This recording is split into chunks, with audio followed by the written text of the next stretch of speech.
여러분 안녕하세요. 여의도 펀드매니저 팀입니다. 오늘은 SK 이노베이션 한번 봅시다. 네, 제가 이제 배터리 3사를 이제 잘 안 보는데 LG 엔솔 이후로 여러 가지 실망감. 최근에 이제 삼성 SDI가 이제 그 CATL에게 배터리를 뺏기면서, BMW 배터리를 뺏기면서 이제 큰 충격을 먹으면서 시장에 충격이 왔는데 SK 이노베이션은 어떤 상황인가 한번 관심이 가서 한번 봤습니다. 즉 제가 관심을 봤다는 것은 이제 바닥 탈출을 할 때는 된 것 아니냐, 이러한 또 생각이 있는 거죠. 매수 영역으로 판단이 된다, 이런 생각은 좀 들면 좀 무겁죠. 무겁고 그 다음에 물적 분할에 대한 두려움이 항상 남아 있는데, 단기적으로 바닥에서 한 15에서 20%는 올라올 수 있는 가능성, 뭐 내용을 봤더니 그렇게 나쁘지 않다. 석유화학과 배터리가 양수 겸장인 모습, 이런 모습들이 나타나면서 한번 사볼 만하다. 대신 목표 수익률을 15%나 20% 작게 잡아라, 이렇게 보는 거죠. 기간은 뭐 이제 한 9월까지, 이제 여름 끝날 때까지 정도 잡고 한 15%에서 20% 정도 보고 안전하게 들어가서 먹고 남은 전략, 이 정도가 SK 이노베이션에 대한 저의 기본적인 시각입니다. 자, 한번 한 커플 한 커플 알아보도록 하겠습니다. 구독, 좋아요 많이 눌러주십시오. 주가를 한번 봅시다. 32만 7천원까지 갔다가 동사는 이제 19만원에서 20만원대 척 걸쳐서 채널을 이렇게 박스권이 이렇게 형성이 되어 있는 거죠.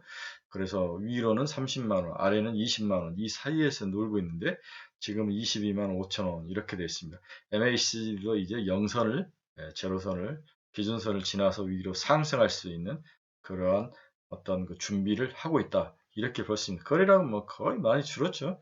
네, SK 이노베이션, 삼성 SDI, LG 엔서울, 이 세 개 자체에 대한 배터리 업체들은 별로 인기는 없고, 양극재가 일단 달렸고, 최근에 또 음극재가 살짝 돌아서는 모습이 있고, 다양한 이제 소재 산업, 그 다음에 이제 전해과 전해 질을 만드는 기업들은 좀 슬로우해지고, 다음에 여러 가지 공장 증설에 따라서 여러 가지 뭐 그 전극 공정이라든지 여러 가지 들어가는 종목들은 조금씩 움직임이 있고, 그렇죠. 뭐 CNT 도전제라든지 이런 것 기업들, 기타 기업들도 좀 고가로 뭔가를 첨가제에 들어가는 것들 조금씩 올라가고, 이러한 양태를 보이는데, 좌우간 이 세 개 기업 중에서 SK 이노베이션이 또 어떤 모습으로 우리에게 다가오는지 한번 보도록 하겠습니다. 일단은 가격은 바닥이다.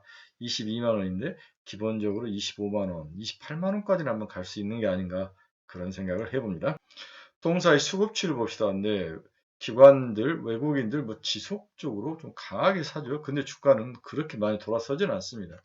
역시 이러한 종목들은 개인들이 좀 돌아서야 될 것 같아요.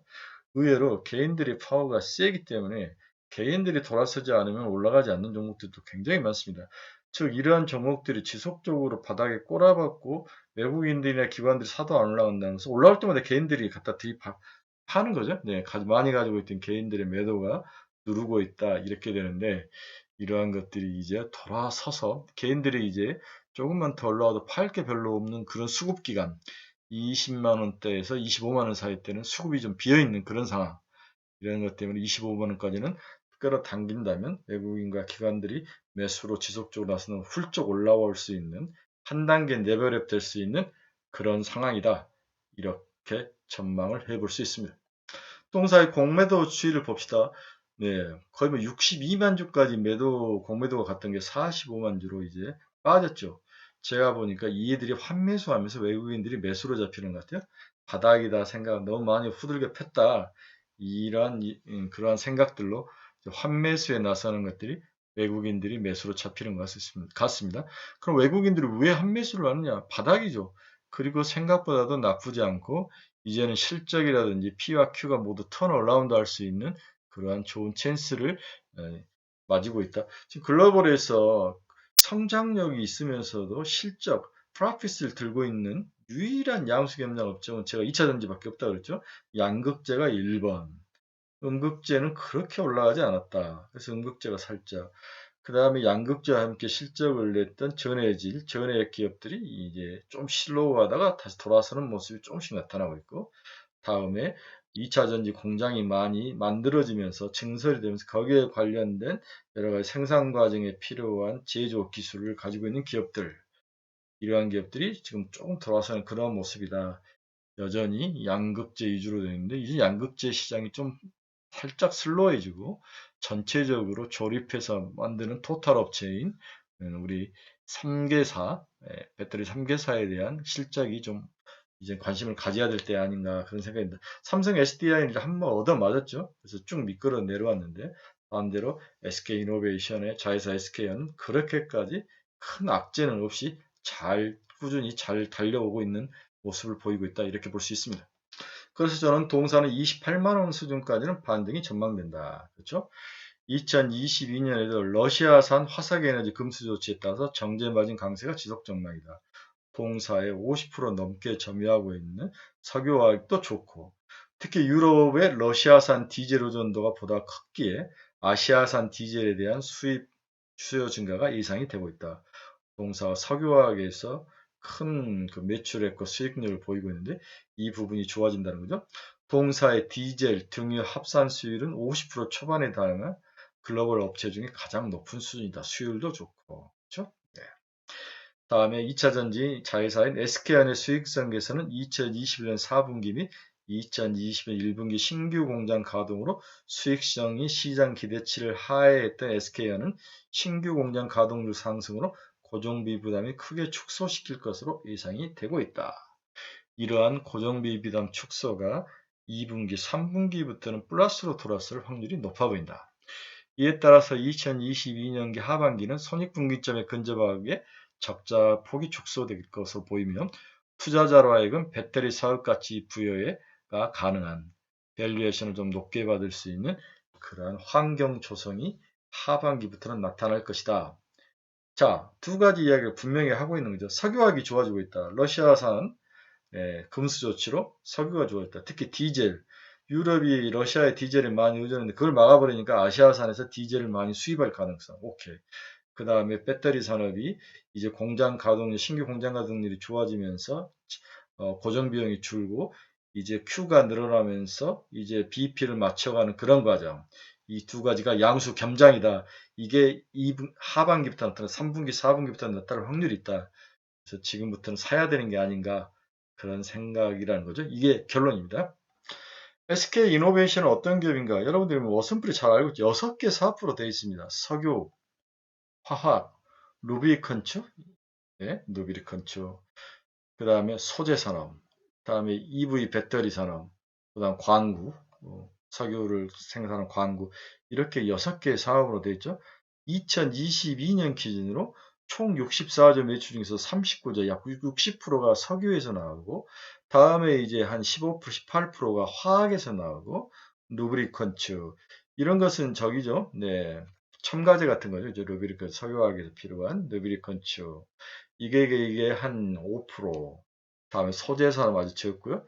배터리가 약 7,200원인가 약 10%, 11% 정도 전체 매출액에서 차지를 한 부분인데 2023년 12조까지 올라가네요. 네, 12조까지. 그 다음에 12조면은 66조에서 12조면 거의 30% 정도를 차지하는 거네, 그렇죠? 네, 그렇습니다. 12조면 어리 6, 20이 한 20% 정도네요, 그렇죠? 네, 24년에는 14조 그렇습니다. 영업이익은 작년에 1조 1천, 올해 4조 8천으로 영업이익이 껑쭉 뛰네요. 석유화학과 그 다음에 EV 배터리 영업이익이 감소하는 부분들이 영향을 미칠 것 같습니다. 다른 건 뭐고 EV 배터리 수익을 한번 봅시다.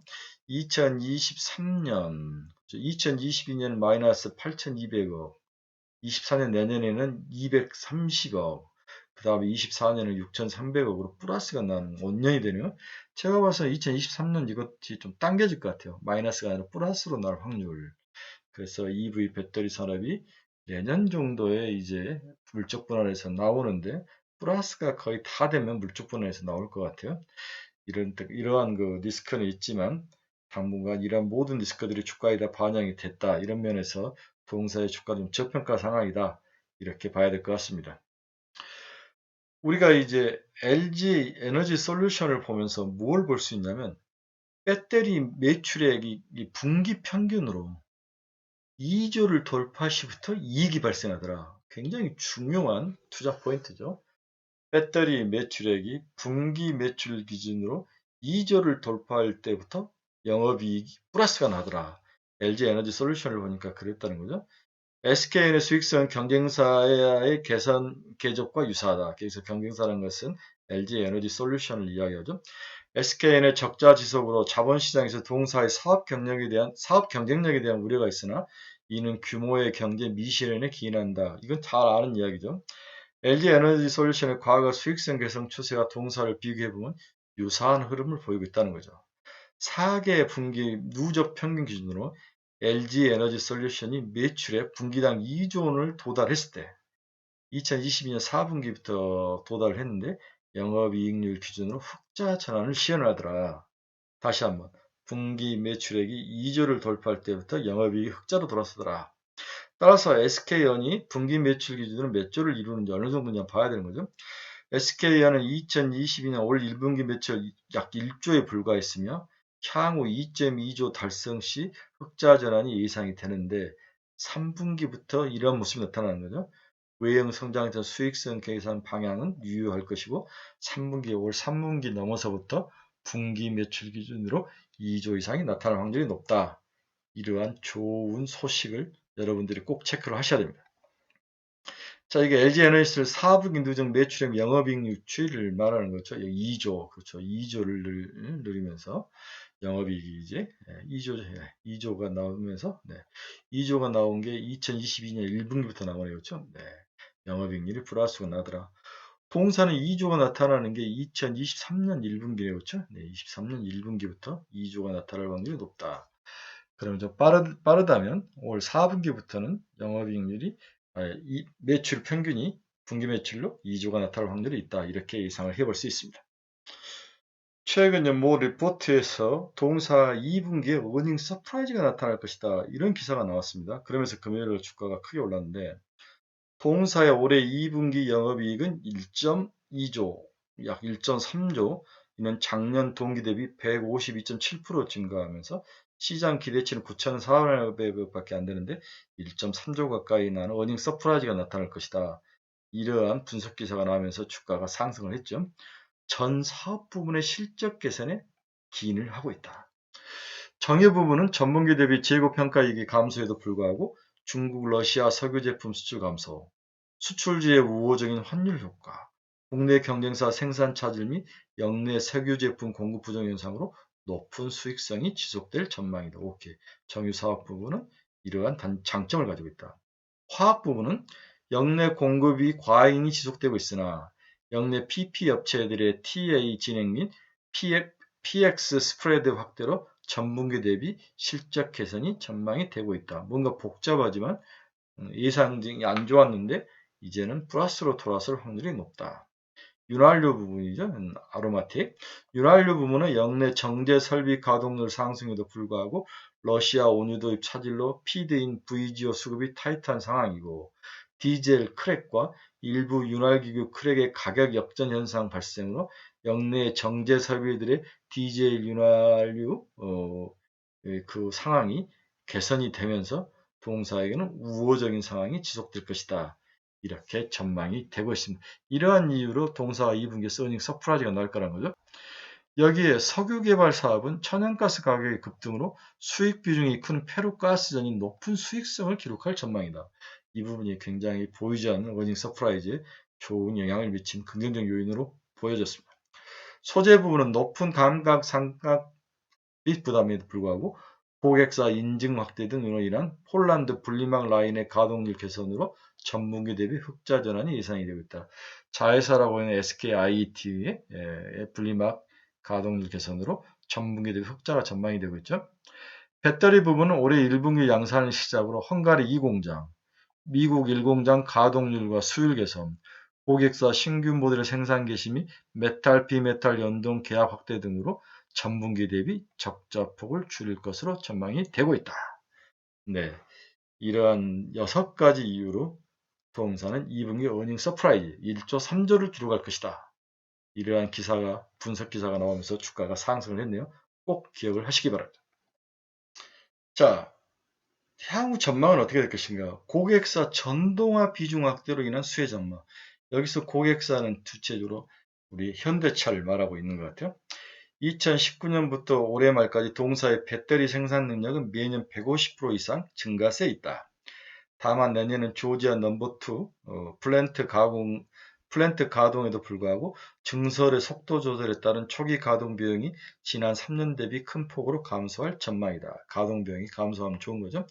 또한 작년 올해 증설된 약 57기가와트의 증설분의 온기 가동을 위한 물량 증가 및 수율 가동률 개선도 내년에 배터리 부분의 실전 개선에 긍정적으로 작용할 전망이다.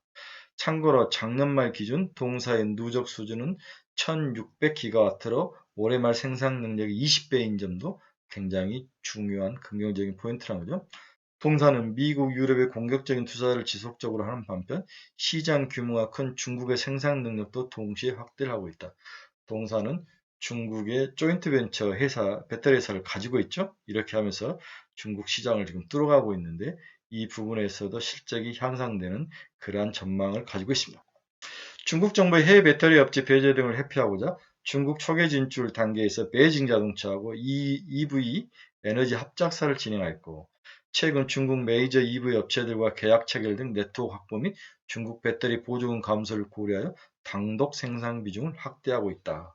네, 중국 비즈니스를 잘 하고 있네요, 나름대로.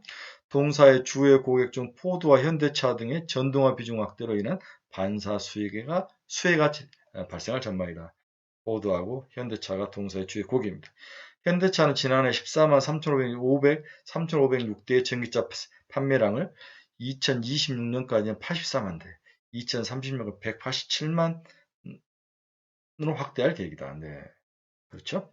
목표를 달성하면 현대차의 세계 전기차 시장 점유율이 약 3%대에서 2030년 7% 수준으로 상승할 전망이다. 중국 기업들이 워낙 세니까 시장 점유율이 확대가 많이 팔아도 잘 안 되는 거죠. 이에 동사의 배터리 판매량도 동시에 증가할 것은 명약관하죠. 포드는 2026년까지 약 500억을 투자해서 2026년 200만 대 전기차 생산을 만들 계획이다. 전체 비중이 33% 전기차로 간다는 계획이죠. 포드의 브라운필드, 그린필드 투자가 이어질 전망이다. 이에 포드와 배터리 합작사를 설립한 동사 실적도 동시에 증가할 전망이다. 또한 포드는 최근 핵심 전기차 모델인 F150 라이트닝 트럭 양산을 기시하였으며 이 모델은 동사의 NCM9 배터리가 사용이 되고 있다고 합니다. 참고로 동사와 포드의 배터리 합작사인 블루 오벌 SK는 지분법 이익이 아닌 동사의 연결 실적으로 포함되면서 동사 실적에 직접 들어오는 그러한 원년이 될 수 있을 것 같습니다. 지분법이 아니라 연결 실적이면 전체가 다 들어오는 거죠. 네. 동사의 서프라이 체인을 한번 봅시다. 우리 SK이노베이션, 양극재는 에코프로피엔과 LNF 유미코가 동사에게 제공을 하고 있고, 음극재는 포스코 케미칼, 블랙박은 SK이노베이션 IT, 다음에 전액은 솔브레인과 동아기업이네요. 그렇죠? 동박은 두산 솔루스와 CCP, 네. 그 다음에 실리콘 첨가제는 대주전자재료, 이렇게 돼 있습니다. 또한 장비 쪽 서프라이 체인을 보면 전극 공정, 우리가 아는 TSI, 네, PNT, 그 다음에 조립 공정, 조립 경기는 M 플러스, 유일에너테크, M 플러스, NS, 그 다음에 충방전 공정은 P&E 솔루션, 그 다음에 물류 시스템은 SFA, 엑스레이 검사는 이노메트릭스, 비전 검사는 인텍 플러스, 탈찰비는 대보 마그네틱, 이런 기업들이 있네요. 전부 잘 깨끗하게 이렇게 잘 켜체해서 여러분들의 책상에 붙여놓고 보고 또 보고 피카소 그림처럼 보셔야 합니다. 국내 배터리 3사 중국 생산 능력은 LG 엔솔, 네, 이게 2025년, 23년이 약 90기가와트 정도 되겠네. SK언이 약 50기가와트. 삼성은 뭐 중국에 투자를 거의 하지 않는 그런 모습을 보이고 있습니다. 동사의 생산 능력, 이 편은 반드시 중요하죠. 한국에서, 헝가리에서, 중국에서, 미국에서, 터키에서 전체적으로 얼마를 생산해내고 있느냐 보죠. 2018년 4.8기가와트 쭉 가다가 2020년 39, 40기가와트, 올해는 76기가와트, 내년에 88, 네, 그리고 2024년 100기가와트를 넘어서네요. 이러한 것들을 좀 잘 보시고 붙여놓고 보시기 바랍니다. 그러면 가장 많이 늘어난 데는 헝가리에서 많이 나왔죠. 헝가리. 네. 헝가리에서 굉장히 기하급수적으로 투자돼서 물량이 나오고 있을 예정입니다. 향후에 이제 글로벌 EV 배터리 기업들의 디맨드 포캐스트인데 22년 439기가와트, 내년은 641, 24년 865, 그 다음에 25년은 1120기가 같은 뭐 기하급수적으로 이 각도 한번 보십시오. 여러분 이 각도가 거의 45도로 올라가지 않습니까? 어마어마한 이렇게 성장력을 가지고 있는 글로벌 섹터가 없다는 거죠. 네. 우리가 꼭 옛날 핸드폰 성장하는 것보다 더 높은 그러한 각도를 가지고 급한 각도를 가지고 산업 자체가 성장을 하고 있습니다. 따라서 이제 우리가 초창기 1차 상승은 이미 끝났죠. 전기차 1차 상승이 확 끝나고 한 1년 가까이 쉬어가다가 이제 2차 상승이 나타날 수 있는 본격적 2차 상승. 이 2차 상승까지 먹을 거는 버려야 될 것 같아요. 그렇죠? 네, 그래서 올 하반기부터 내년 초까지 2차 상승 이 대세에 여러분들이 좀 잘 적응해서 수익을 내는 그러한 와이즈한 투자가 필요한 것 같습니다. 자, 오늘은 SK 이노베이션 좀 무겁지만 바닥에서 충분히 28만 원까지 올라갈 수 있는 사서 20%를 먹을 수 있는 올 9월까지 그런 나름대로 의미 있는 기업을 한번 봤습니다. 삼성 SDI 쪽에서 나왔던 돈들이 SK 안쪽으로 또 2분기 어닝 서프라이즈에 대한 기대감 이런 것들 때문에 SK는 나쁘지 않다. 이렇게 요약 정리를 해볼 수 있습니다. 여러분 좀 엉덩이 잘 까시고 네, 물린 분들 좀 참으시면 충분히 28만 원까지 올라올 수 있을 것 같습니다. 여러분들의 즐겁고 멋진 투자가 되기를 간절히 바랍니다. 여러분 감사합니다.